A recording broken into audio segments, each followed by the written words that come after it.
Hey folks, this is Justin from the Leonidas Knives and Gear channel. I have for y'all today an initial impressions knife video on the first and currently only folding knife in the Halfbreed Blades 2020 lineup.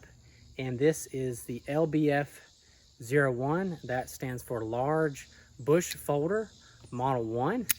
And it has the same blade style or blade profile as the large bush knife. So this is basically the folding and flipping version of that fixed blade knife. And if you haven't checked that out, I have some extensive testing footage and a full review of the LBK-01. That's a large bush knife, and it's a really cool fixed blade knife. Had a great time working with it, and I'm excited to be checking out the folding version. And it definitely has, you know, a pretty good overall solid feel to this knife. I mean, it has got a lot going on just with the overall look and design style.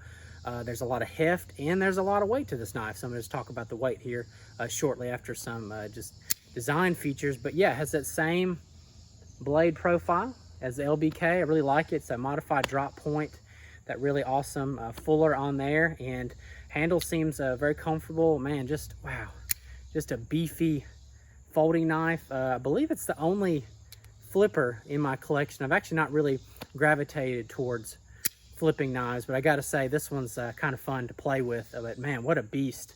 The pocket clip is interesting. I think it looks good. It's functional. It almost feels like it's a little small for the overall large size of this knife. I mean, you got to understand this folder is close to 10 inches overall in length, but where it really is kind of exceeds other folding knives out there is the weight. It is just a little over a pound. It's like 16.5 ounces. So not only does this knife have the heft and the length, but man, it has the weight to it. I will go ahead and say that may be off-putting to some folks out there, especially you guys who run a really tight and lightweight EDC, some of you hikers, backpackers, campers.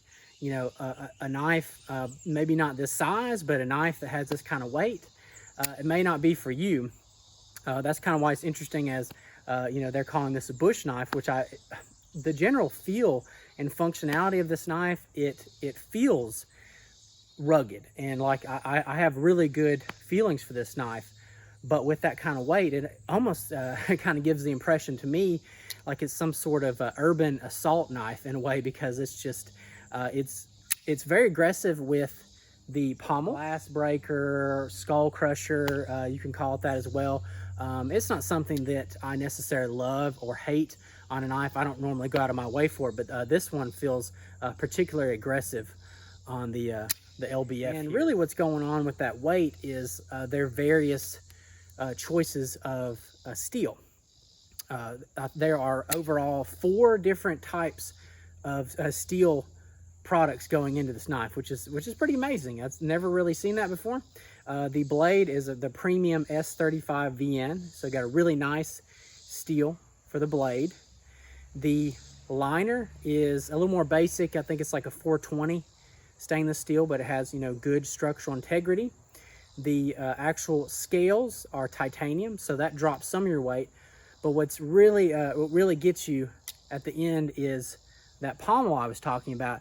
That is D2 tool steel, and you can even feel when you hold this knife in your hand, almost didn't feel the weight gravitating towards that pommel, especially when you open it up. You can kind of feel that this knife is more of a back heavy type knife.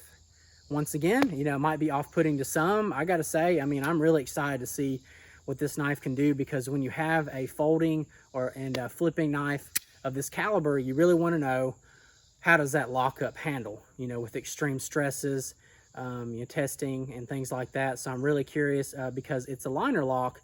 And when you usually see knives of this size, you're going to see cold steel, like the cold steel Spartan is similar to this in size. That had their triad lockback type system. Other knives in this size and caliber are going to have a frame lock. Like I said, this being a liner lock, I'm really interested to see how well that's going to hold up. So if you would all join me in the future, I plan to have some testing for this knife and also a full review. So folks, if you enjoyed this video, please give it a thumbs up. If you could drop me a comment, I'd love to read and respond to that. Please be nice. And also, if you're not a subscriber, I encourage you to do so as well. I appreciate anybody new who wants to check out the channel and be a part of the future. So thank you so much for your time.